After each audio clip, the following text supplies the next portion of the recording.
जय हिंद दोस्तों। तो पॉलिटी के लेक्चर 3 में आपका स्वागत है हमारे चैनल बीपीएससी वर्ड्स में। हमने पहला लेक्चर जो संविधान सभा तत्काल संविधान के स्रोत इत्यादि के बारे में बताया है, और लेक्चर 2 जो कि आपको रेगुलेटिंग एक्ट से लेकर के भारत शासन अधिनियम 1935 के बारे में बताया है, तथा यूपीएससी तथा बीपीएससी दोनों के प्रीवियस ईयर क्वेश्चन भी हमने कवर किए हैं। अब हम तीसरे लेक्चर में आते हैं, प्रस्तावना में। तो प्रस्तावना तो आपने जाना ही होगा। तो प्रस्तावना के बारे में जो मूलभूत जानकारी है, प्रस्तावना को सबसे पहले हम जानते हैं संविधान का आत्मा किसने कहा है। तो प्रस्तावना को संविधान का आत्मा कहा है ठाकुर दास भार्गव ने। ये संविधान सभा के सदस्य थे। संविधान का परिचय पत्र किसने कहा है, तो N.A. पालिकीवाला ने। इसका अर्थ क्या होता है प्रस्तावना, तो ये संविधान की भूमिका होती है प्रस्तावना, यानी कोई भी भूमिका होती है। अच्छा, इसका बेस क्या है, तो उद्देश्य प्रस्ताव के आधार पर। पहले लेक्चर में हमने बताया था कि 13 दिसंबर 1946 13 दिसंबर 1946 को जो है ये उद्देश्य प्रस्ताव पेश किया गया था। ठीक है। अब संशोधन, प्रस्तावना में संशोधन भी हुआ है। कैवां संविधान संशोधन, तो 42वां संविधान संशोधन 1976। इसे मिनी संविधान भी कहा जाता है, मिनी संविधान। इसके द्वारा इसमें समाजवादी, धर्मनिरपेक्ष, अखंडता शब्द को सम्मिलित किया गया है। ये बहुत सारे एग्जाम में यह क्वेश्चन पूछ चुका है कि इसमें संशोधन कब हुआ था। तो 42वें संविधान संशोधन 1976 के द्वारा प्रस्तावना में क्या क्या शामिल किया गया है, तो समाजवादी, धर्मनिरपेक्षता और अखंडता। अब देखिए, प्रस्तावना के 4 मूल तत्व हैं। तो प्रस्तावना में अधिकार का स्रोत क्या है, तो अधिकार का स्रोत क्या है, हम भारत के लोग। संविधान के अधिकार का स्रोत कहाँ से लिया गया है, तो हम भारत के लोग, क्योंकि हम लोकतांत्रिक कंट्री हैं, तो हमारे लोगों से ही हमारे संविधान के अधिकार का स्रोत लिया गया है। इसमें भारत की प्रकृति भी बताई गई है। भारत कैसा देश है, तो संप्रभु है, समाजवादी है, पंथ निरपेक्ष है, लोकतांत्रिक है और गणराज्य की है। संविधान का उद्देश्य इसमें बताया गया कि संविधान न्याय सुनिश्चित करता है, स्वतंत्रता देता है, समानता सुनिश्चित करता है, बंधुत्व को सुनिश्चित करता है, और संविधान के लागू होने तो नहीं कर सकते हैं, लेकिन लागू तो हुआ था 26 जनवरी 1950 को। स्वीकृत होने की तिथि जो है यह 26 नवंबर 1949 को बताया गया है। तो सबसे पहले हम लोग जानेंगे कि अधिकार का स्रोत तो हम जान लिए कि अधिकार जो है वो लोकतांत्रिक देश है, इसलिए हम भारत के लोग से लेता है। प्रकृति में सबसे पहले संप्रभुता। संप्रभुता क्या होता है, संप्रभुता है अपने मामले में, आंतरिक मामले हो या बाह्य मामले हो, इनमें निर्णय लेने की स्वतंत्रता। जैसे हमें किसी देश के साथ कैसा संबंध रखना है, ये हम खुद निर्धारित करेंगे, भारत निर्धारित करेगा, ना कि कोई अन्य देश निर्धारित करेगा। आंतरिक मामले में निर्णय लेने की स्वतंत्रता, हमें जैसे धारा 370 को हटाना था, तो ये हमने निर्धारित किया, कोई और कंट्री आकर के इसमें कोई हस्तक्षेप नहीं कर सकता है। तो निर्णय की स्वतंत्रता हो गया, किसी अन्य देशों पर निर्भरता नहीं। अगला देखते हैं समाजवादी। समाजवादी को हम जैसे देखें हैं कि 42वें संविधान संशोधन 1976 के द्वारा शामिल किया गया है। समाजवादी जो है, हमारे यहाँ समाजवाद कैसा है, लोकतांत्रिक समाजवाद है। यह पूर्ण रूपेण समाजवाद नहीं है। पूर्ण रूपेण समाजवाद में होता है कि संपत्ति पर सारा अधिकार राज्य का होगा, लेकिन यहाँ नहीं। हम लोग लोकतांत्रिक समाजवाद के, जिसमें सार्वजनिक क्षेत्र और निजी क्षेत्र दोनों का सह अस्तित्व होता है, यानी मिश्रित अर्थव्यवस्था पर आधारित होती है। और यह समाजवाद तो जो है यह मार्क्स की तरह पूर्ण भी नहीं है, और गांधी का जो है यह दोनों का मिश्रण है। ये यूपीएससी में पूछ चुका है। यह समाजवाद जो है मार्क्सवाद और गांधीवाद का मिला जुला रूप है। पंथ निरपेक्ष की बात करते हैं। 42वें संविधान संशोधन के द्वारा देश में सभी धर्म समान है एवं उन्हें सरकार समान समर्थन प्राप्त करता है। यानी कि हमारे यहाँ पंथ निरपेक्ष कैसा है, सर्वधर्म समभाव वाला पंथ निरपेक्ष है, सभी धर्मों को एक समान मानने वाला। अच्छा, बहुत बार क्वेश्चन आ जाता है कि भाई हमारे धर्मनिरपेक्ष, हमारा जो पंथ निरपेक्षता है, और एक टर्म आता है जो वेस्ट का है धर्मनिरपेक्षता, सेक्युलरिज्म। इन दोनों में क्या अंतर है, तो देखिए, जैसे इसमें एग्जाम्पल, सबसे बेस्ट एग्जाम्पल होता है फ्रांस का।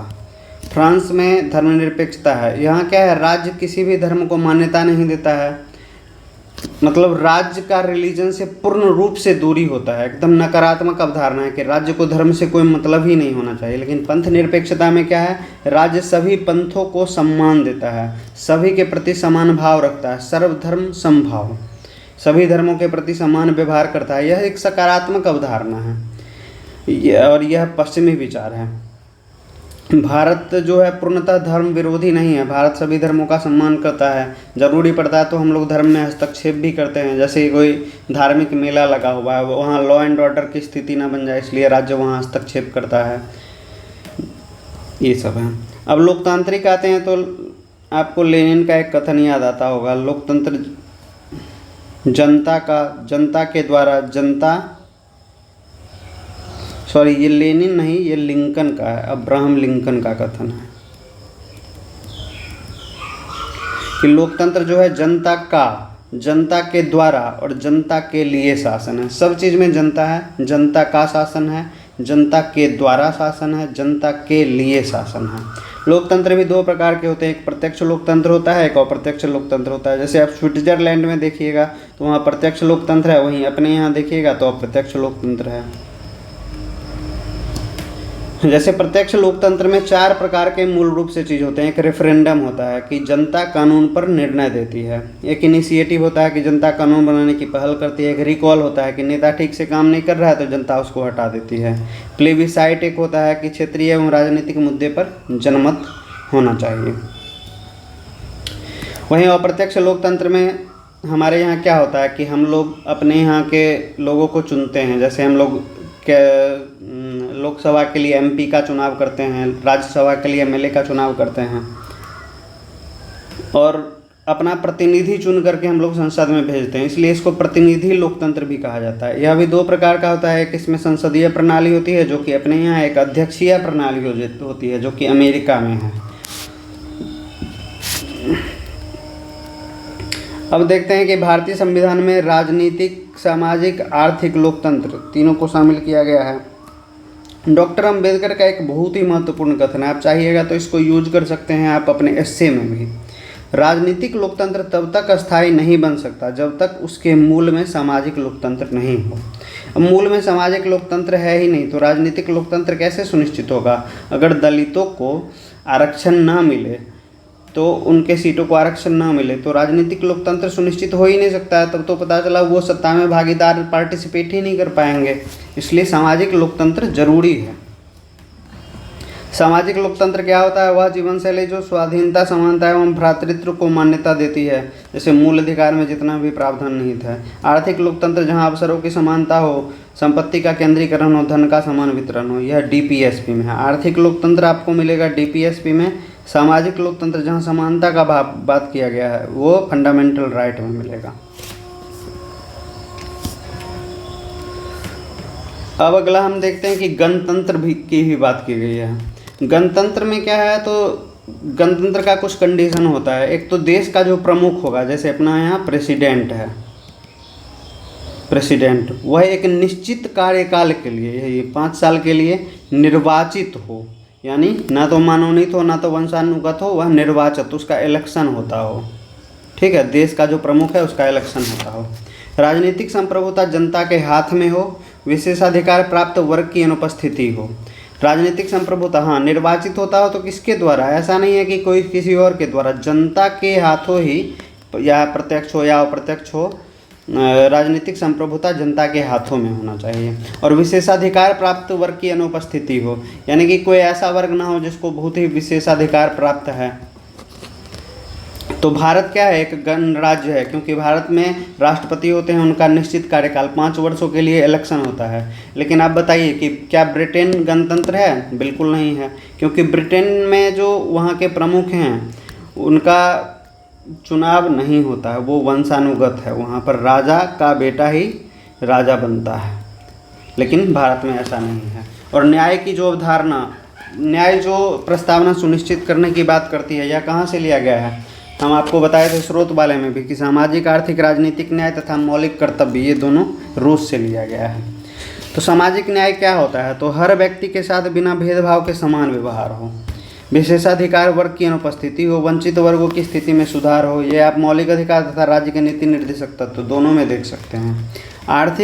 आर्थिक कारणों पर किसी भी व्यक्ति के साथ भेदभाव ना हो। आय एवं संपत्ति की असमानता कम करना हो, जैसे कि डीपीएसपी में आप देख सकते हैं। राजनीतिक, हर व्यक्ति को समान राजनीतिक अधिकार प्राप्त हो, वोट देने से लेकर के चुनाव लड़ने तक यह होना चाहिए।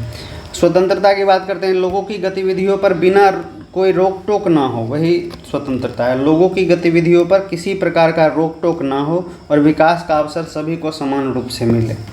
तो किस स्वतंत्रता की बात यहाँ की गई है? विचार, अभिव्यक्ति, विश्वास, धर्म और उपासना की स्वतंत्रता। विचार, अभिव्यक्ति, विश्वास, धर्म और उपासना की स्वतंत्रता। इसमें आराम से एक क्वेश्चन बन सकता है कि प्रस्तावना में जिन स्वतंत्रता की बात की गई है उनमें से कौन इनमें से नहीं है, ऐसा एक क्वेश्चन बन सकता है। तो आपको याद रखना है विचार, अभिव्यक्ति, विश्वास, धर्म और उपासना की स्वतंत्रता। तो यह कहाँ हमें मिलता है? तो अब देखिएगा मौलिक अधिकार में मिलता है। लेकिन यह स्वतंत्रता जो है यह स्वच्छंदता नहीं है। अब विचार तो आप किसी को गाली भी दे सकते हैं, किसी अभिव्यक्ति, किसी के प्रति आप किसी का मानहानि भी कर सकते हैं, नहीं, यह जो है सशर्त स्वतंत्रता है, यानी यह स्वच्छंदता नहीं है। तो भारतीय संविधान के जो फंडामेंटल राइट वाला पार्ट है उसमें हम लोग आगे पढ़ेंगे, तो उसके 19(2) से लेकर के 19(6) तक वह रीजनेबल रिस्ट्रिक्शन, युक्त निर्बंधन लगाया गया है कि आप इन कामों के लिए, जैसे देश की एकता, अखंडता, सुरक्षा, विदेशों से संबंध, मानहानि इत्यादि के संबंध में आप अपनी स्वतंत्रता को निर्बाध रूप से नहीं है, ये सब बाध्यकारी है कि आप इन सब चीज़ों का उल्लंघन ना करें। स्वतंत्रता अगर आपका हनन होता है, ये भी प्रावधान है कि अगर आपका स्वतंत्रता हनन हो रहा है तो आप डायरेक्ट सर्वोच्च न्यायालय जा सकते हैं आर्टिकल 32 के तहत, और वहाँ पर सर्वोच्च न्यायालय रिट जारी करेगी संबंधित प्राधिकारकों कि आप इनका स्वतंत्रता क्यों हनन कर रहे हैं, और आर्टिकल 226 के तहत आप उच्च न्यायालय जा सकते हैं। उसी तरह प्रस्तावना में समता की भी बात की गई। समता क्या है? समता एक तरह से समानता का ही बात है। किसी भी वर्गों के लिए विशेषाधिकार नहीं होना चाहिए, पहला नंबर। विशेषाधिकार नहीं होगा यानी कि सब कोई एक समान है। बिना किसी भेदभाव के प्रत्येक व्यक्ति को समान अवसर दिया जाना चाहिए। अब जैसे यूपीएससी का ही एग्ज़ाम है, तो इसमें सभी को एक तरह से, चाहे वह किसी भी जाति का हो, किसी भी धर्म का हो, किसी भी आर्थिक परिस्थिति हो, कैसी भी उसकी आर्थिक परिस्थिति हो, वो एग्ज़ाम दे सकता है। प्रतिष्ठा एवं अवसर की समता की भी बात प्रस्तावना में की गई है। स्वतंत्रता कौन कौन सा है? विचार, व्यक्ति, विश्वास, धर्म और उपासना की स्वतंत्रता। समता कौन सा है? प्रतिष्ठा एवं अवसर की समता। तो समता भी 3 प्रकार के होते हैं, एक नागरिक समता होता है, एक राजनीतिक समता होता है, एक आर्थिक समता होता है। तो नागरिक समता जैसे कि आर्टिकल 14 समानता का अधिकार, 15 किसी भी आधार पर भेदभाव नहीं, चाहे धर्म, जाति, मूल वंश, जन्म स्थान, किसी भी आधार पर भेदभाव नहीं। 16 हो गया, 17 हो गया कि भाई 17 में क्या है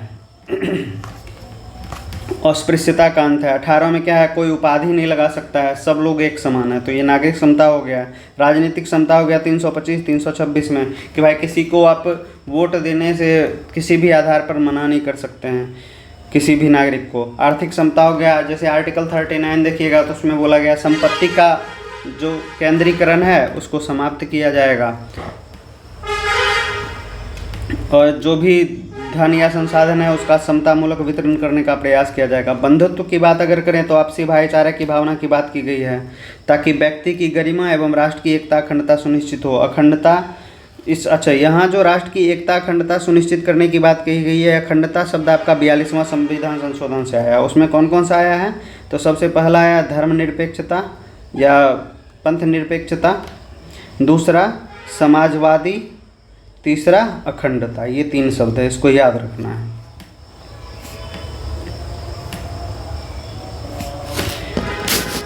एकल नागरिकता एवं मौलिक अधिकार में भी प्रावधान किया गया है। किस चीज़ के संबंध में? बंधुत्व के संबंध में, कि हर भारतीय नागरिक का यह कर्तव्य होगा कि वह धार्मिक, भाषाई, क्षेत्रीय विविधता से ऊपर उठकर सौहार्द, आपसी भाईचारा की भावना को बढ़ावा दे। महिलाओं के गौरव को ठेस पहुंचाने वाला प्रथा का त्याग करे। देश की एकता, अखंडता, राज्यों का संघ, सांप्रदायिकता, क्षेत्रवाद, जातिवाद, भाषावाद इत्यादि को से परे रहे, ऐसी बात की गई है मौलिक कर्तव्य में। अब एक क्वेश्चन उठता है कि प्रस्तावना क्या संविधान का भाग है या नहीं है? तो इसमें मामले में हमें सुप्रीम कोर्ट के जजमेंट का ध्यान रखना है। तो 1960 में एक बेरूबारी संघ का मामला आया था। इसमें बोला गया था कि भाई प्रस्तावना जो है संविधान का भाग नहीं है, यह संविधान निर्माताओं के मस्तिष्क की एक कुंजी मात्र है। लेकिन केशवानंद भारतीवाद में इस फैसले को पलट दिया गया और इसमें कहा गया कि ये संविधान का अति महत्वपूर्ण हिस्सा है। प्रस्तावना के विचारों को ध्यान में रखते हुए ही संविधान का अध्ययन करना चाहिए। फिर LIC ऑफ इंडिया वाले में भी LIC ऑफ इंडिया बनाम LIC ऑफ इंडिया वाद 1995 में भी बोला गया कि वह आंतरिक हिस्सा है। तो प्रस्तावना कंक्लूजन पर आए तो प्रस्तावना ना तो विधायिका की शक्ति का स्रोत है, ना ही शक्तियों पर प्रतिबंध लगाता है। यह एक गैर न्यायिक है, लेकिन यह संविधान का हिस्सा है। प्रस्तावना में संशोधन किया जा सकता है, हाँ बिल्कुल किया जा सकता है, लेकिन मूल विशेषताओं में संशोधन नहीं किया जा सकता है। यानी कि प्रस्तावना में आप ये नहीं लिख सकते हैं कि समाजवादी की जगह नहीं, यह एक कैपिटलिस्ट कंट्री होगा, नहीं, ऐसा आप नहीं लिख सकते हैं क्योंकि वो मूल विशेषता है।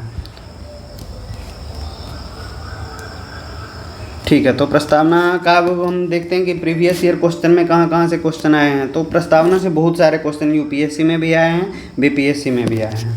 तो देखें UPSC में तो भारत के संविधान का उद्देश्य का, तो इसके बारे में पहला कथन है संविधान का भाग है किंतु कोई विधिक प्रभाव नहीं रखती है। तो संविधान का भाग तो है लेकिन विधिक प्रभाव रखती है या नहीं, इस पर हम लोग देखेंगे। संविधान का भाग नहीं है, ये तो सीधा गलत हो गया। 1973 में केशवानंद भारती वाले में संविधान का भाग है और वैसा ही विधिक प्रभाव रखती है जैसा उसका कोई अन्य भाग, ऐसा भी नहीं है।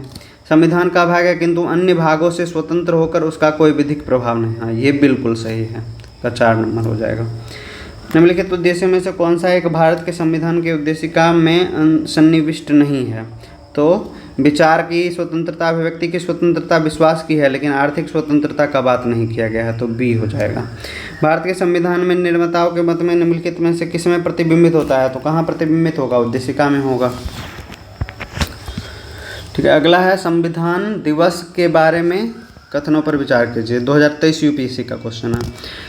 तो हम देखते हैं नागरिकों के बीच संवैधानिक मूल्यों को संवर्धित करने के लिए संविधान दिवस प्रत्येक वर्ष मनाया जाता है, बिल्कुल सही है। 26 नवंबर 1949 को भारत के संविधान सभा प्रारूप तैयार करने के लिए समिति बनाई गई थी, नहीं, ये बिल्कुल गलत है। ये हम लोग देख चुके हैं कि संविधान सभा के लिए समिति जो है वो 14 दिन बाद, आज़ादी के 14 दिन बाद, यानी कि 29 अगस्त 1947 को ही बनाया गया था, तो ये गलत है। तो इसका पहला कथन सही है। अगला क्वेश्चन देखते हैं UPSC 21 में 26 जनवरी 1950 को भारत के वास्तविक संवैधानिक स्थिति क्या थी? तो देखिए, पंथ निरपेक्ष 42वें द्वारा शामिल किया गया था, समाजवादी भी 42वें द्वारा शामिल किया गया था, तो ये ऐसे ही एलिमिनेट हो जाएगा। तो संपूर्ण प्रभुत्व संपन्न समाज लोकतंत्रात्मक गणराज्य, ये सही है, B। भारत में अब BPSC पर आ जाते हैं। BPSC के PYQ पर भारत में लौकिक सार्वभौमिकता है क्योंकि संविधान की प्रस्तावना आरंभ होती है किस चीज़ से? तो संविधान की प्रस्तावना हम भारत के लोगों से आरंभ होती है। भारतवर्ष को एक धर्मनिरपेक्ष राज्य के रूप में वर्णित करता है कौन? तो हमारी संविधान की प्रस्तावना करती है। 42वें संविधान संशोधन के द्वारा कौन से 2 शब्द इसमें से जोड़े गए हैं? तो प्रजातांत्रिक पहले से था, गणराज्य पहले से था, प्रभुता संपन्न पहले से था, तो धर्मनिरपेक्ष और समाज, एक और शब्द जोड़ा गया है, अखंडता। ठीक है, भारतीय संविधान की प्रस्तावना में किस संशोधन के द्वारा समाजवादी एवं धर्मनिरपेक्ष जोड़े गए हैं? 42वां, समाजवादी 42वां।